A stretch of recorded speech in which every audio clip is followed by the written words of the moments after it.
एक कुत्ता जो कि 1 मिनट में 27 से 28 सांस लेता है, वह 10 से 12 साल तक जीता है। वहीं पर एक इंसान 1 मिनट में 14 से 15 सांस लेता है और वह 80 से 100 साल तक जीता है। लेकिन एक कछुआ जो कि 1 मिनट में सिर्फ 5 से 6 बार सांस लेता है, वो 500 से 600 साल तक जीता है। इससे स्पष्ट है कि जो जीव की सांसों की संख्या जितनी कम होती है, वो उतना ही लंबी आयु तक जी सकता है। इसी चीज़ को समझकर हमारे पूर्वजों ने सांसों की संख्या को कम और उसकी गहराई को ज़्यादा करने के विज्ञान पर काम करना शुरू कर दिया था, क्योंकि वो समझ गए थे कि इंसान को जीने के लिए साल या महीने नहीं, बल्कि एक निश्चित संख्या में सांसें मिलती हैं और सांसों को लेने की गति को कम करने उम्र को लंबा किया जा सकता है। लेकिन सांसों को धीमा और लंबा होने की यह गति प्राकृतिक रूप से होनी चाहिए। जब हम सांस लेते हैं तो वायु पृथक रूप से हमें 3-4 स्थानों पर ही महसूस होती है: कंठ, हृदय, फेफड़े। और पेट मस्तिष्क में की हुई वायु का हमें पता ही नहीं चलता। कान और आँख में गई हुई वायु का भी कम ही पता चलता है। श्वसन तंत्र से भीतर गई वायु अनेकों प्रकार से विभाजित हो जाती है और अलग अलग क्षेत्र में जाकर अपना कार्य करके पुनः भिन्न रूप में बाहर निकल आई है। यह सब इतनी जल्दी होता है कि हमें इसका पता ही नहीं चल पाता। हम सिर्फ इतना ही जानते हैं कि ऑक्सीजन भीतर गई और कार्बन डाइऑक्साइड बाहर निकल गई। लेकिन भीतर वो क्या क्या सही या गलत करके आ जाती है, इसका हमें कम ही ज्ञान हो पाता है। यदि हम जोर से गहरी सांस लेते हैं तो तेज प्रवाह के साथ शरीर के अंदर बैक्टीरिया नष्ट होने लगते हैं। कोशिकाओं की रोग से लड़ने की क्षमता बढ़ जाती है। बोन मेरो में नए रक्त का निर्माण होने लगता है। आंतों में जमा मल विसर्जित होने लगता है। मस्तिष्क की जागरूकता लौट आती है, जिससे श्रवण शक्ति दुरुस्त हो जाती है। नीरों की सक्रियता से सोचने समझने की क्षमता पुनः जिंदा हो जाती है। फेफड़ों में भारी हवा में आत्मविश्वास वापस लौट आता है। सोचें, जब जंगल में हवा का तेज झोंका आता है तो जंगल का रोम रोम जागृत होकर सजग हो जाता है। सिर्फ एक कपालभाति या भस्त्रिका का परिणाम तेज हवा के उस झोंकों की तरह है। बहुत कम लोगों में क्षमता होती है कि अपने अंदर आंधी लाने की लगातार अभ्यास से ही आंधी का जन्म होता है। 10 मिनट की आंधी आपके शरीर और मन के साथ आपके संपूर्ण जीवन को बदल कर रख देगी। आजकल अधिकतर लोगों की सांसें उखड़ी और बिखरी हुई रहती हैं, उथले पुथले रहती हैं या फिर तेजी से चलती हैं। लोगों को यह पता ही नहीं चलता कि उनकी सांसें किस प्रकार चल रही हैं। जब क्रोध का भाव उठता है तो सांस बदल जाती है और वहीं पर काम वासना का भाव उठता है, तब भी सांस बदल जाती है।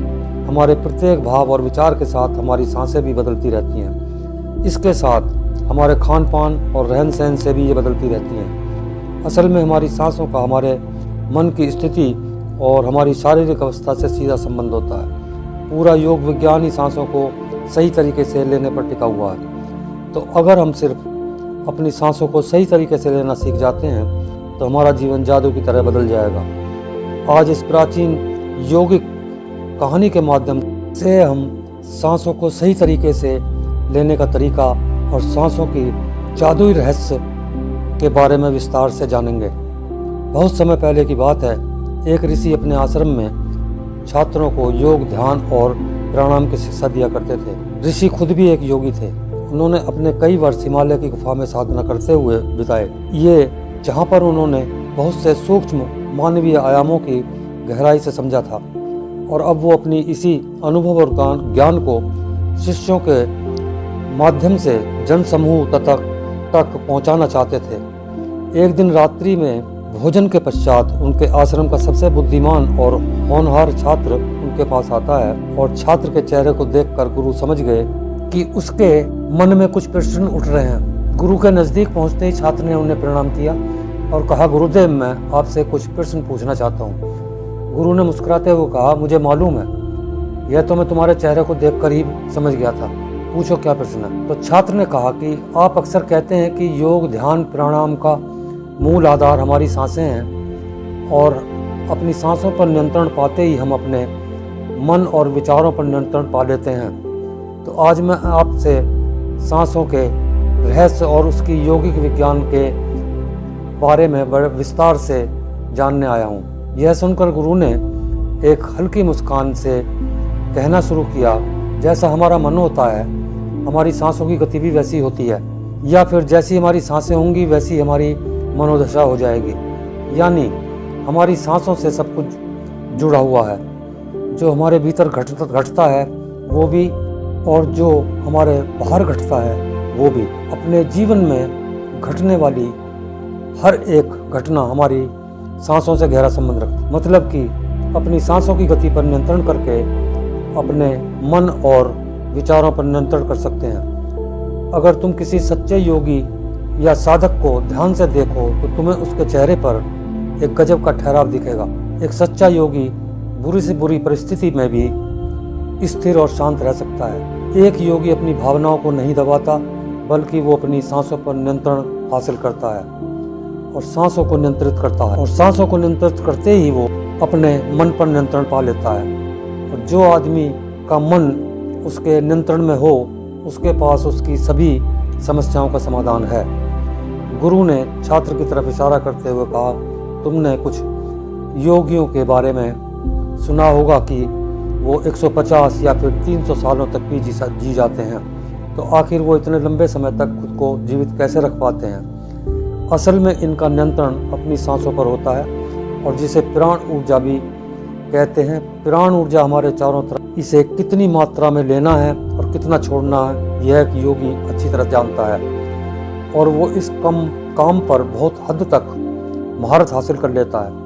इसलिए वो इस प्राण ऊर्जा का उपयोग अपनी जरूरत के हिसाब से कर सकता है और खुद को दीर्घायु बना सकता है। अगर तुम अपने शरीर को स्वस्थ रखना चाहते हो, सामान्य से अधिक क्षमता चाहते हो, तेज बुद्धि चाहते हो, तो तुम्हें अपनी सांसों को समझना होगा, उन्हें नियंत्रित करना होगा, और उन्हें नियंत्रित करते ही तुम्हारे जीवन में सब कुछ व्यवस्थित हो जाएगा। असल में डर, चिंता और परेशानी जैसी कोई चीज़ होती नहीं। यह सिर्फ हमारे मन और भावनाओं की उपज है, और हमारे मन में भावनाओं को केवल एक ही चीज़ नियंत्रित कर सकती है, वो है हमारी सांसें। हमारे अंदर का क्रोध, चिंता, जलन, अहंकार, बदला लेने की भावना, यह सब कुछ हमारी सांसों के हिसाब से चलते हैं। अगर हमारी सांसों का हमारा नियंत्रण है तो यह सभी विकार हमारे नियंत्रण में हो जाते हैं। सांस हमारे शरीर और हमारे मन के बीच पुल का काम करती है।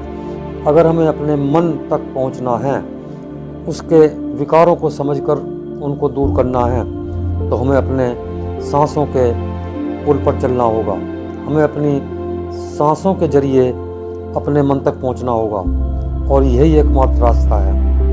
अपने मन को समझें। अगर तुमने कभी किसी बच्चे को सोता हुआ देखा हो तो तुमने अनुभव किया होगा कि जब वह बच्चा सांस अंदर लेता है तो उसका पेट फूलता है, और जब सांस छोड़ता है तो पेट पिचक जाता है। यानी कि एक बच्चा अपने पेट, अपनी नाभि से सांस लेता है, जो कि सांस लेने का सबसे प्राकृतिक और सही तरीका है। अपनी इस गहरी और लंबी सांस की वजह से बच्चे का मन उत्साहित और हल्का रहता है। उसका शरीर ज़्यादा प्राकृतिक तरीके से काम करता है।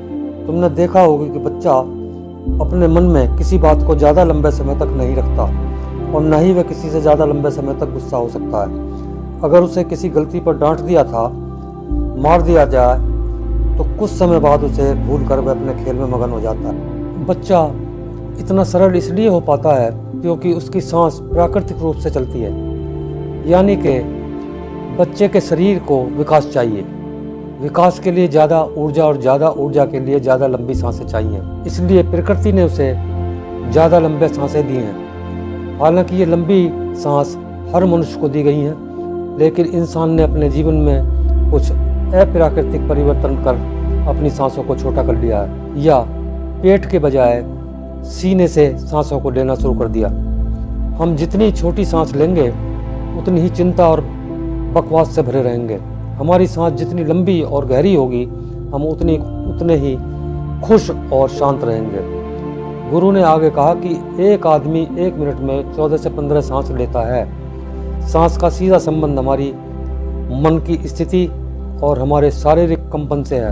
अगर 1 मिनट में ली सांस वाली सांसों की संख्या 11 से नीचे आ जाए तो हम अपने आसपास होने वाले कई कंपनों को समझना शुरू कर देंगे, यानी जानवरों की आवाज़ें हमारे लिए स्पष्ट हो जाएंगी।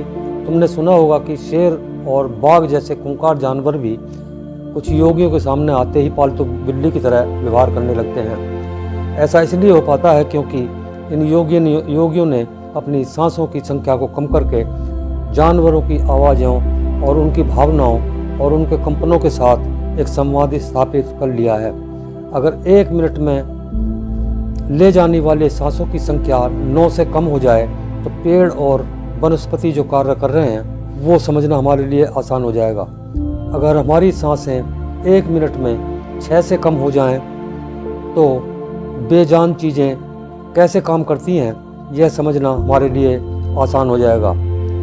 बेजान चीज़ों के कंपन और उनसे जुड़ी दुनिया हमारे लिए स्पष्ट हो जाती है। दूसरे शब्दों में कहा जाए तो ब्रह्मांड की प्रकृति समझी जा सकती है और ऐसी स्थिति में पहुंचकर ही बहुत से योगी और ऋषि मुनि ब्रह्मांड के रहस्यों और उनमें घटना वाली घटनाओं की भविष्यवाणी कर देते हैं। हमारा शरीर जितना स्थिर होगा हम उतनी ही कम सांसें लेंगे।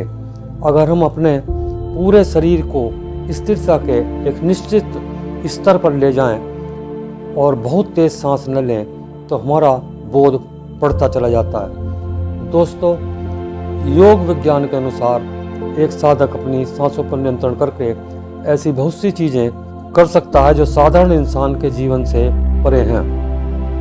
योगी परंपरा में तो यह भी कहा जाता है कि अपनी सांसों को घंटों तक रोककर एक आदमी एक नए मानवीय आयोग का अनुभव कर सकता है। ऐसी बहुत सी बीमारियां जो जानलेवा हो सकती हैं या जिनका कोई इलाज नहीं है उन्हें केवल अपने मन और दिमाग पर नियंत्रण रखकर ठीक किया जा सकता है। अपनी सांसों पर नियंत्रण करके व्यक्ति एक ऐसी मानसिक स्थिति तक पहुंच सकता है जहां जीवन में आने वाले उतार चढ़ाव उसे परेशान नहीं कर सकेंगे। कुछ लोगों को ये सब बातें कहानी लगती हैं क्योंकि आमतौर पर लोग ऐसा नहीं करते हैं और कोई भी चीज़ जो पर उन्हें यकीन नहीं होता उसे अंधविश्वास कहकर नकार दिया जाता है। लेकिन पुरानी परंपराओं का पालन करने वाले लोग ऐसी बातों का दावा करते हैं। उन्हें लोगों में से एक स्वामी रामा योगी हिमालय की गुफाओं में रहा करते थे। उन्होंने बचपन से ही योग की प्रणालियों का अभ्यास शुरू कर दिया था। 1970 में स्वामी रामा एक अमेरिकन रिसर्च लेबोरेटरी में गए। अपनी सांसों पर नियंत्रण करके उन्होंने अपने दिमाग और मन पर जब चाहे जितना समय के लिए चाहे अपनी सांस, ब्रेन वेव्स, हृदय की धड़कन और शरीर में बहाने वाली खून को रोक देते थे। लेबोरेटरी में मौजूद डॉक्टर ने स्वामी रामा के शरीर पर रिसर्च की और उन्हें मृत घोषित कर दिया। लेकिन इस अवस्था में भी स्वामी रामा सब कुछ महसूस कर सकते थे। ये देखकर वहाँ मौजूद रिसर्चर्स की टीम दंग रह गई। साथ ही स्वामी रामा अपने शरीर में अपने मर्जी से ट्यूमर की ग्रोथ को घटा और बढ़ा भी सकते थे। रिसर्चर्स की जो टीम को हिमालय योगियों के सारे दावे अंधविश्वास और पाखंड से भरे लगते थे। वह अचानक से उन्हें साइंस प्रतीत होने लगे थे। एक भीतरी विज्ञान जो साधारण मनुष्य की कल्पना से भी परे है। सांसों को ध्यानपूर्वक लेना यह एक प्राचीन योगिक टेक्निक है। एक योगी जिसने अपने सांसों पर नियंत्रण हासिल कर लिया है वो जब चाहे अपनी सांसों को रोक सकता है। स्वामी रामा के अनुसार अगर आप अपनी सांसों को समझ गए तो आपके शरीर में होने वाली वह बीमारियां जिनका इलाज आज मेडिकल साइंस के पास भी नहीं है, सांसों के माध्यम से उन्हें ठीक भी किया जा सकता है। श्वास के गूढ़ रहस्यों को समझने के लिए बाद में स्वामी रामा ने अपने कुछ साथियों के साथ मिलकर एक किताब भी लिखी है जिसका नाम है साइंस ऑफ डेथ। गुरु ने आगे कहा, जब सांस विचलित होती है तो मन भी अस्थिर हो जाता है, लेकिन जब सांस शांत होती है तो मन भी स्थिर हो जाता है और योगी दीर्घायु हो जाता है। इसलिए हमें अपने स्वास्थ्य पर नियंत्रण करना सीखना चाहिए। गुरु ने शिष्य की आंखों में देखते हुए कहा, तुम्हें क्या लगता है, क्या तुम जितनी लंबी सांसें अंदर लेते हो उतनी लंबी सांस बाहर भी निकालते हो? नहीं। सामान्य स्थिति में हम जो सांस अंदर लेते हैं उसकी लंबाई 10 अंगुल होती है और सांस बाहर निकालते समय उसकी लंबाई 12 अंगुल हो जाती है। यहाँ 1 अंगुल का मतलब है 1 अंगुली मोटी से है। हमारी रोज़मर्रा की ज़िंदगी में कुछ काम ऐसे होते हैं जिन्हें करते समय जितनी लंबी सांस अंदर जाती है उससे कई गुना ज़्यादा लंबी सांस बाहर निकल जाती है। भोजन करते समय बाहर निकालने वाली सांस की लंबाई 16 से 17 अंगुल होती है। तेज चलते समय इनकी लंबाई 22 से 24 अंगुल हो जाती है। दौड़ते समय निकालने वाली सांसों की लंबाई 45 से 50 अंगुल तक पहुंच जाती है। संभोग करते समय 50 से 60 अंगुल, सोते समय नींद में बाहर निकालने वाली सांसों की लंबाई 60 से 70 अंगुल तक पहुंच जाती है। इसलिए हमारे शास्त्रों में काम और क्रोध पर नियंत्रण रखने की बात कही गई है, क्योंकि ये हमारी प्राण शक्ति को छीन कर देती है। श्वास को इंसान के प्राण शक्ति भी कहा जाता है। जब एक 200 वर्षीय व्यक्ति से उसकी लंबी उम्र का राज पूछा गया तो उसने 2 ही चीज़ें बताईं। पहले तो नाभि तक भरकर पूरी सांस लें और दूसरा रीढ़ की हड्डी को हमेशा सीधा रखें। साधारण सी लगने वाली ये दोनों बातें योग और प्राणायाम की दृष्टि से बहुत महत्वपूर्ण है। असल में शरीर के अंदर जाने वाली सांस की लंबाई कम और बाहर निकलने वाली सांस की लंबाई ज़्यादा होती है। यदि किसी तरीके से बाहर निकालने वाली प्राण वायु की लंबाई को कम कर दिया जाए तो लंबी उम्र को प्राप्त किया जा सकता है। और शास्त्र के अनुसार यदि बाहर निकालने वाली प्राण वायु की लंबाई 1 अंगुल कम हो जाए तो व्यक्ति निष्काम हो जाता है, यानी उसके अंदर काम वासना खत्म होने लगती है। 2 अंगुल कम होने से आनंद की प्राप्ति होती है। 3 अंगुल कम होते ही लेखन शक्ति बढ़ती है। 4 अंगुल कम होने से वाक सिद्धि प्राप्त हो जाती है। 5 अंगुल कम होने से आदमी को दूरदृष्टि प्राप्त होती है। 6 से 7 अंगुल कम होने से साधक के अंदर अति दूर जल्दी से चलने की शक्ति आ जाती है या कुछ पलों में ही एक स्थान से दूसरे स्थान पर पहुंच सकता है।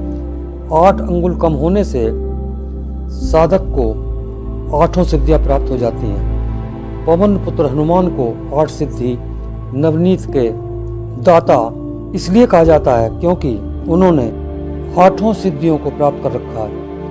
ये 8 सिद्धियां हर इंसान में होती हैं, बस ज़रूरत है तो इन्हें जागृत करने की। बाहर निकालने वाली सांसों की लंबाई 12 अंगुल कम होने पर योगी की इच्छा मृत्यु प्राप्त हो जाती है। फिर वो जब चाहे तब तक खुद को जीवित रख सकता है। लेकिन यह सोई हुई शक्तियाँ केवल तभी जागृत होंगी जब मन में इन्हें जागृत करने की तीव्र अभिलाषा होगी। और मन का स्थूल रूप श्वास है, यानी सांसें हैं, इसलिए सबसे पहले सांसों पर नियंत्रण करना होगा। भगवान शिव पार्वती को बताते हैं कि रात में ईड़ा नाड़ी और दिन में पिंगला नाड़ी को रोकने में जो सफल हो जाता है वही असल में सच्चा योगी है। नाड़ियों के विज्ञान के बारे में हम किसी और वीडियो में विस्तार से बात